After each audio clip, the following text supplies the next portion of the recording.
Qua, sempre dritto. Eccoci qua, ben ritornati cari telespettatori, siamo in diretta, ovvero potete mandare i vostri messaggi oppure telefonare per chiedere lumi sugli argomenti che andremo ad affrontare. Ritorniamo in collaborazione con l'ANCI, ovvero i comuni del Veneto, e lo facciamo con i sindaci, quindi tornano protagonisti non un sindaco, un comune, ma più sindaci che rappresentano i cittadini, i comuni, coloro che devono affrontare in modo stretto e da vicino quelle che sono le grossissime problematiche, e ce ne sono parecchie. Quindi riaffronteremo il tema della finanza relativa all'IMU, alle nuove finanze locali e quindi a questi tributi che sono da erogare in qualche modo, ma in capo a chi, e soprattutto quali sono le ripercussioni per i cittadini. Vedremo i recenti provvedimenti del governo, che cosa temono i nostri sindaci, lo sforamento del patto di stabilità, i comuni minori che adesso debbono attenersi anche loro a dei rigidissimi parametri, ce la faranno oppure no? Protagonisti odierni. Allora, ben arrivata Maria Rosa Pavanello,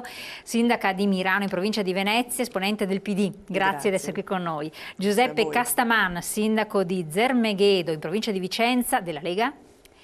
E poi Matteo Piero Bon, consigliere comunale a Cittadella in provincia di Padova, esponente dell'UDC. Sono tutti comunque della finanza locale dell'ANCI, per cui esperti di finanza locale. Andrea Martellato, sindaco di Fiesso d'Artico del PDL. E allora, buoni, avete visto, abbiamo tutte le rappresentanze, non potete dire niente, che qualche volta ci avete obiettato qualche esponente assente, siamo riusciti nell'intento. Allora, io direi di partire da lei, la signora che c'è, quindi da lei, signor sindaco. Si presenti un attimo come comune, quanti abitanti ha, quali sono un po' le dinamiche, le peculiarità, anche dal punto di vista economico, perché come dicevo prima della trasmissione ci seguono anche dall'Emilia Romagna, dal Lazio, adesso dalla Lombardia, quindi non tutti i comuni, questa è della zona della Riviera del Brenta, però... Mirano è un comune di 27.300 abitanti, diciamo è un po' al centro del comprensorio del milanese perché è il comune più grosso, ha presente come peculiarità un distretto scolastico di quasi 4.000 studenti, abbiamo numerosissime strade, quindi una viabilità molto consistente, e abbiamo parchi e ville, e la nostra attività tipica non è, ci piacerebbe molto sviluppare il turismo, ma non siamo... Infatti verrebbe da pensare, il turismo invece... Ci piacerebbe essere ai livelli della Riviera, ma non lo siamo, è inutile nasconderlo, e abbiamo soprattutto attività di servizi, quindi noi abbiamo tantissime banche. Poi non è una cosa, è abbastanza recente, ma Mirano ha una piazza molto particolare che crea anche, come dire, molta attrattiva per i giovani. Abbiamo tantissime attività appunto di somministrazione, molti bar, ed è famosa anche per la movida, tanto come dire da essere forse in questo momento più frequentata anche di Piazza Ferretto di Mestre e anche di Padova.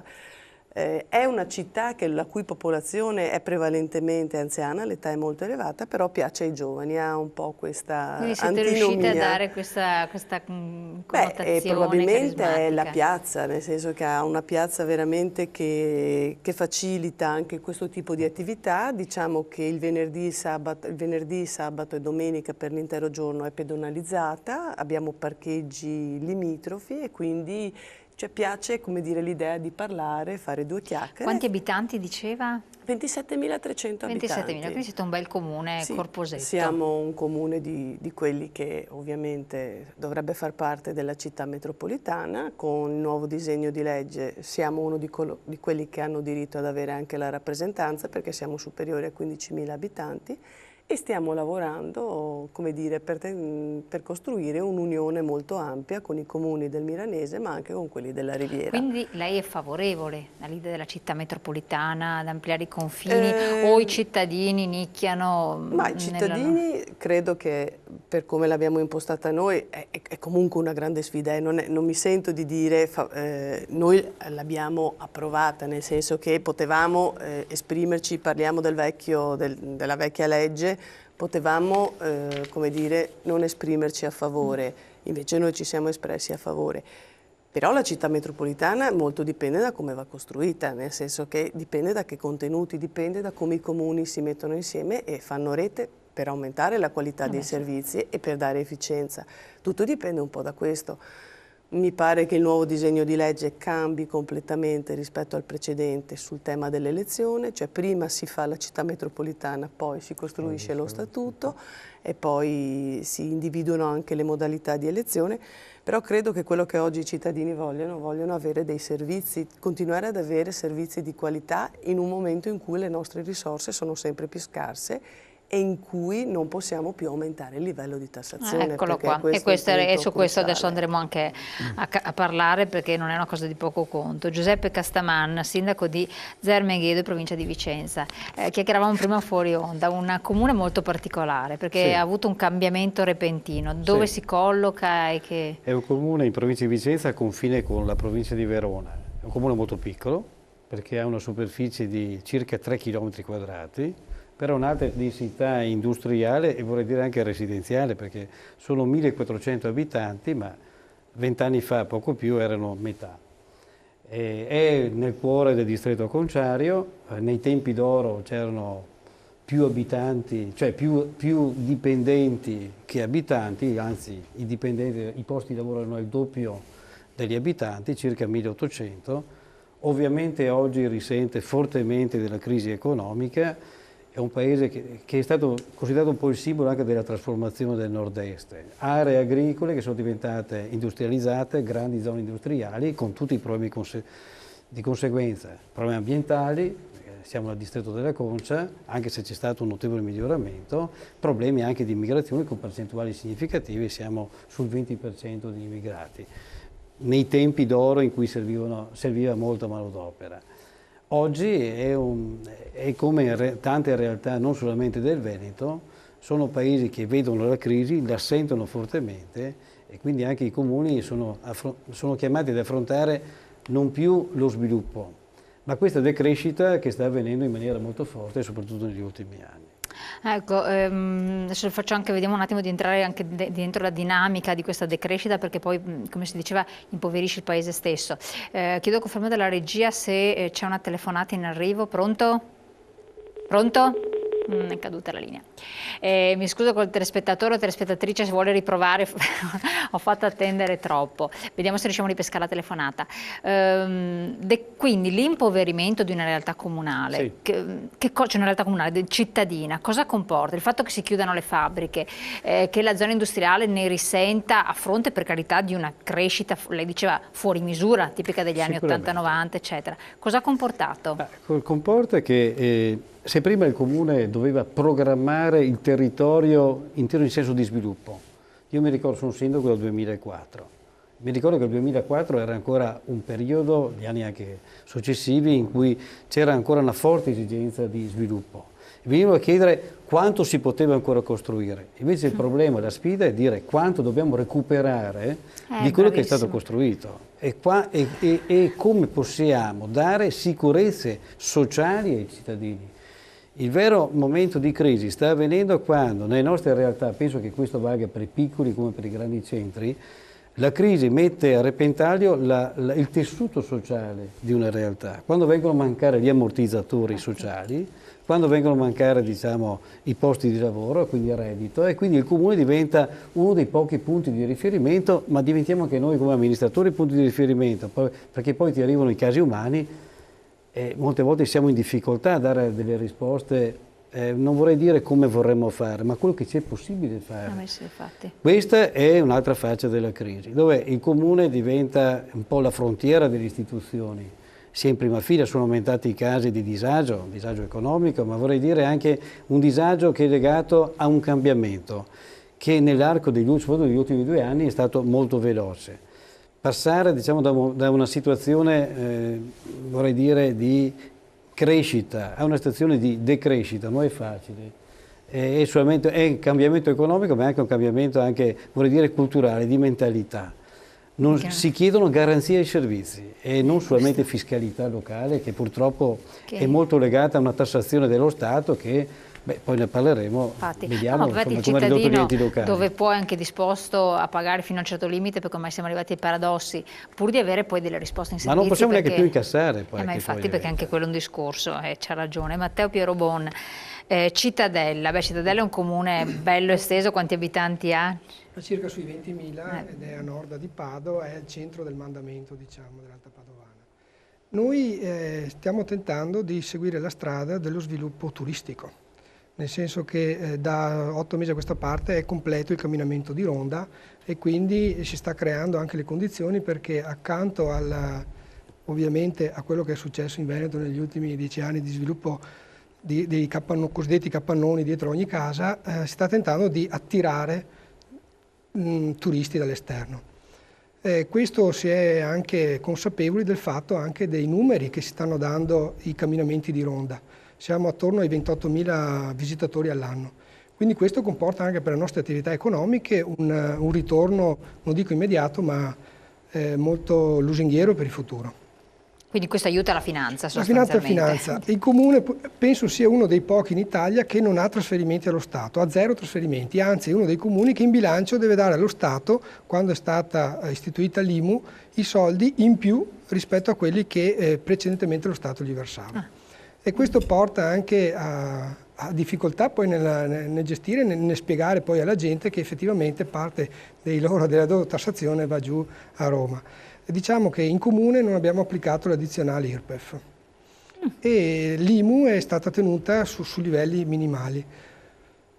Però soffriamo molto di questa incertezza sui trasferimenti, cosa Che ci siamo questo detto. infatti bisogna capire che risposta viene data. Chiedo a lei di rispondere un po' al messaggio che è arrivato, che c'erano delle perplessità da parte dei cittadini sulle città metropolitane, dicendo un ulteriore ente, un'ulteriore fetta da dividersi, sempre tra i soliti, ma i cittadini non vedono un ulteriore apparato, insomma, perché ormai c'è molta diffidenza nei confronti di qualsiasi entità possa essere costituita a livello amministrativo, il terrore. Sì, io vorrei portarlo nel piccolo, cioè città metropolitana, ragioniamo in termini di unione.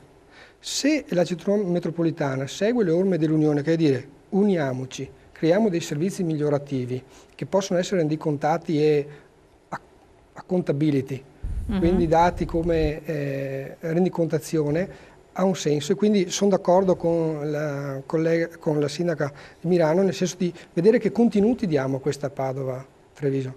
Secondo me è un'opportunità. L'Europa sta andando in questa direzione, quindi probabilmente la strada è già segnata su quel che è il fatto di diventare città Ma si metropolitana. alleggerisce l'apparato? Perché... qua sta ai singoli sindaci e alle singole comunità locali dire io rinuncio a un determinato fetta. E qua sta la capacità di ogni singola persona, ogni singolo amministratore di dire il bene lo vedo nella patria ve e quindi rinuncio di per sé a una fetta di quel che era il mio potere. Esatto, però la rinuncia, esatto, rinuncia a un potere ai noi. Andrea Martellato, sindaco di Fiesso d'Artico, è dura quando si dice rinuncia di un potere, magari possono anche farlo con il cuore in mano, alcuni buoni, pieni di buona volontà, però sappiamo che la maggioranza non è così, perché dopo analizzeremo a livello nazionale la situazione economica dei comuni, abbiamo il default di centinaia di comuni nel nostro paese, la maggior parte sono nel sud poi, a parte qualcuno in Piemonte. Io sono sindaco di un comune della Riviera del Brenta, di Fiesso d'Artico, appunto è un territorio di poco più di 6 km quadrati e con 8.000 abitanti. Quindi sono uno dei comuni più altamente, con densità abitativa più alta di tutta la provincia di Venezia, forse assieme a Spinea. E questo ha delle ripercussioni non da poco perché i servizi in un comune con alta densità abitativa di questo tipo ha veramente delle esigenze non indifferenti. Fortunatamente devo dire che nel mio territorio è molto attiva la parte manufatturiera della calzatura e quindi oggi è quella che un po' ne ha risentito meno di questa crisi, anche a livello di personale, anche a livello di persone che sono e che lavorano in queste aziende. Però questo porta sicuramente dei problemi al Comune che con sempre minori trasferimenti, sempre minori possibilità di progettare, perché un amministratore oggigiorno non riesce più a progettare nulla, non si riescono a dare quelle risposte che magari si potevano dare qualche tempo fa, anche a fronte del fatto di incentivare queste aziende che fortunatamente ne risentono meno di altre. È vero che il mio territorio non solo nell'aspetto industriale o artigianale, però è un territorio che cerca e cerchiamo, come tutti i sindaci dell'asse della Riviera e non solo, adesso anche quello del Milanese, a puntare nel turismo, perché abbiamo un ottimo territorio, un territorio che appunto parte da Venezia e arriva sino a Padova ed è pieno di ville venete, corsi d'acqua ed è un territorio fantastico. Certo che però ci vorrebbero gli strumenti per promuovere questo, per fare delle piste ciclabili, per sistemare quantomeno quelle che abbiamo. Quindi risorse, lei dice più risorse. Esatto, delle risorse che possono dare una spinta e un aiuto all'economia non solo del singolo comune ma di tutto il territorio. E questo ci porta in grosse difficoltà quando lo Stato da una parte decide di magari togliere l'IMU sulla prima casa, però non ci dà la certezza e non ci dice quanto ci trasferirà, se ci trasferirà anche in base a quello che avevamo nei bilanci l'anno scorso, quello che abbiamo previsto nei bilanci quest'anno, quando ce li trasferirà, e siamo costretti, a mio malgrado, a bloccare le spese, perché non avendo certezze di ingresso dobbiamo bloccare le spese. In comuni piccoli come il mio, questo si risente molto di più di comuni magari di una certa entità, perché magari i comuni di una certa entità, seppure ne risentono in percentuali, hanno gli stessi minori trasferimenti, però magari gli resta un gruzzoletto, che so, poniamo caso del €1.000.000 e decidono dove investirlo. Noi ci resta il gruzzoletto di €100.000, cioè fai gran poco oggigiorno con delle cifre esigue. E quindi siamo costretti anche nella sicurezza delle scuole, che è una cosa primaria per quanto mi riguarda, ma sono sicuro anche per gli altri sindaci. Ambiti. Quindi, un po' chiedo in generale, siete esponenti di diverse forze politiche, c'è omogeneità di vedute da questo punto di vista? Mi sembra, no? Dico la parola a lei. Beh, certamente che lei è sì. esponente del PD. Sì, io condivido tutti gli interventi dei colleghi perché hanno fotografato la situazione in cui ci troviamo. Mi preme, come dire, porre l'accento su quello che ha detto il sindaco di Fiesso d'Artico, nel senso che siamo impossibilitati a fare programmazione, perché nel momento in cui lo diceva bilanci anche, previsionali, quindi? Beh, i bilanci di previsione nel caso, io sono sindaco da maggio del 2012, avevamo una situazione particolare, dovevamo per forza adottarlo entro giugno perché altrimenti sarebbe risentita l'intera spesa corrente e ci siamo azzardati ad adottarlo, però di fronte da agosto in poi tutte le novità e questi decreti, cioè adesso sentiamo di aver fatto un azzardo perché la prossima settimana, a fine settimana, dovremo adottare gli equilibri di bilancio, che è un'operazione ovviamente prevista dal testo unico, obbligatoria entro il 30 settembre. Si dice che la faranno slittare, ma non esiste un provvedimento. Senza un provvedimento solo sulla parola. Nel senso che hanno cambiato ad esempio la tassa rifiuti, l'hanno cambiata in questi mesi 8 volte, cioè ci sono provvedimenti mensili di variazioni. I comuni, poiché hanno comunque devono applicare delle leggi e devono adottare dei regolamenti, vuol dire che un'intera struttura amministrativa deve continuamente inseguire il legislatore nazionale. Però dimentichiamo in questo modo, forse lo dimenticano, voglio dire a livello centrale, che i comuni sono nati per dare servizi ai cittadini. Non è che si possa semplicemente inseguire questo marasma di normative che cambiano in continuazione per una situazione di emergenza che indubbiamente c'è, però stanno, come dire, tirando troppo la corda nei confronti dei comuni. Noi non riusciamo più quasi a svolgere la funzione fondamentale. È evidente che rispetto a un comune un po' più piccolo come quello di Fiesso, Mirano ha più cassa, perché ad esempio noi non rischiamo di non poter pagare gli stipendi, come ad esempio invece può succedere al comune limitrofo, quello di Salzano. Però noi non riusciamo a fare investimenti, cioè noi abbiamo chilometri e chilometri di strade, abbiamo tantissime scuole e con gli investimenti, proprio per le regole restrittive del patto di stabilità, Noi abbiamo una somma esigua. D'altronde ci impongono di vendere il patrimonio. Milano nella sua storia ha acquisito delle bellissime ville, le ha messe a disposizione dei cittadini e del pubblico e le sta valorizzando. Oggi dovremo venderle, ma non è neanche facile vendere. No, assolutamente, è impossibile vendere. Un attimo solo la siamo interrompo, bloccati. c'è una telefonata. Pronto? Buongiorno. Pronto? Buongiorno. Buongiorno, da dove chiama? Dalla provincia di Padova. Dica tutto. Se non dico il nome preferisco non dirlo perché quello che sto per dire è compromettente. Dica. Grazie. Lei dica. Quando hanno finito di parlare i suoi ospiti parlo io. Parli lei, perché adesso è in onda. Grazie. Ora io vorrei sapere dai suoi ospiti, che la maggioranza sono sindaci, perché non fanno una bacheca e pubblicano tutti i costi, le entrate che entrano. Cioè, noi contribuenti, sottolineo contribuenti, vogliamo sapere quante entrate ha avuto per esempio il comune di Caio Sempronio. Chiaro?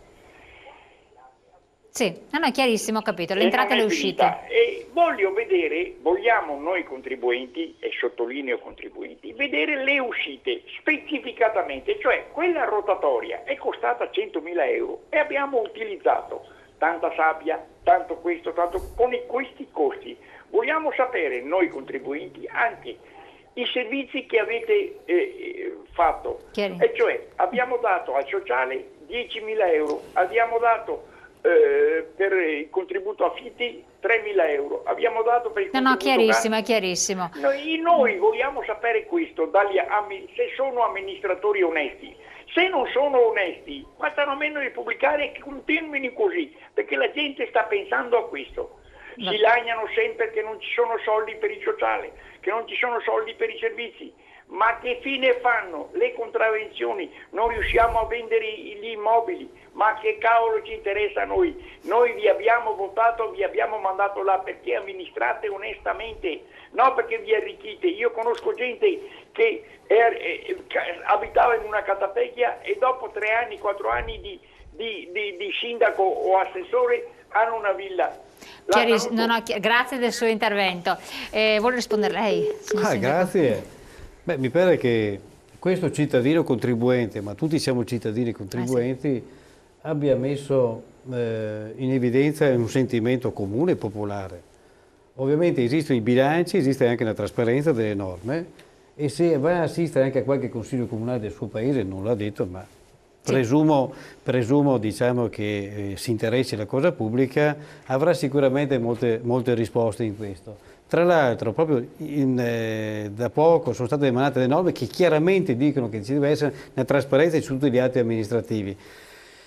Poi su altre questioni mi pare che siano anche questioni molto tecniche, cioè su un lavoro c'è un direttore dei lavori, c'è un ufficio tecnico, c'è anche l'accesso agli atti amministrativi. Se ha delle curiosità è legittimato, perché la legge lo riconosce, a richiedere al sindaco, al funzionario che gli tiri fuori le carte e gli mostri i conti. Io penso che ci sono tutti gli strumenti che quindi possiamo... c'è la possibilità di chiedere, certamente. Non li troverà esposti in bacheca. E c'è molta più trasparenza, almeno possibilità di avere trasparenza oggi piuttosto di qualche decennio fa, perché ci sono anche delle norme che vanno a regolamentare la trasparenza sugli atti pubblici.